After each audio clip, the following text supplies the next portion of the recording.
I've been rowing for over 30 years, so I'm one of the people that in the club who's been rowing for the longest, and was one of the people that helped start the club up.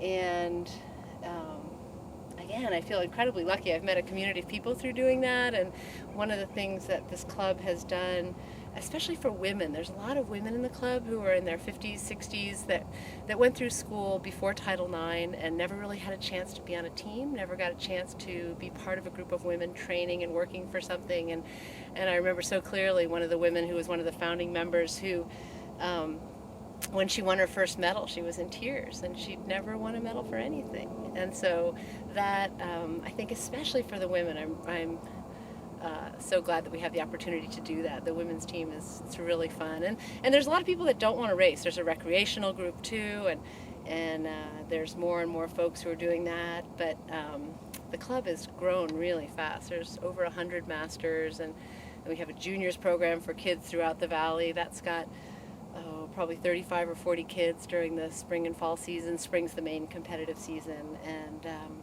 so we have 3 juniors coaches and a men's racing team and a women's racing team, and then a pretty big rec group and people that just like to come out and row a couple times a week and have a great time. So it's a great club. The club has a great collection, thanks to the generosity of members, of everything from the singles to the doubles to the quads to the eights. We've had donations for our juniors. Really generous members who've made it possible.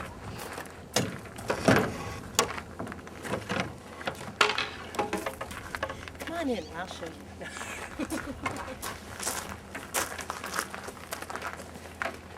These bigger blades are for the sweep boats. That's when each person has just one oar, and that's called sweep rowing. Sculling, where each person has 2 oars, uses the smaller oars like these. People who own their own oars, like me, keep them on this side.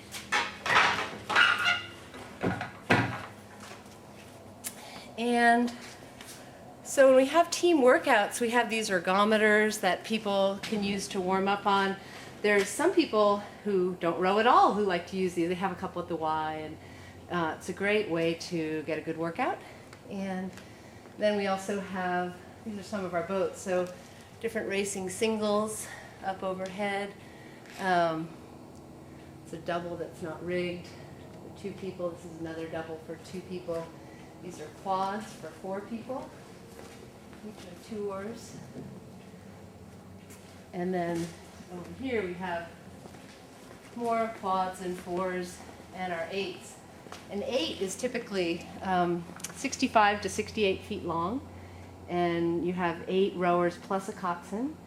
And so if you take those to a regatta, they go on top of a trailer. We'll have a big loading and unloading day where everybody picks them up and loads the trailer, and we drive.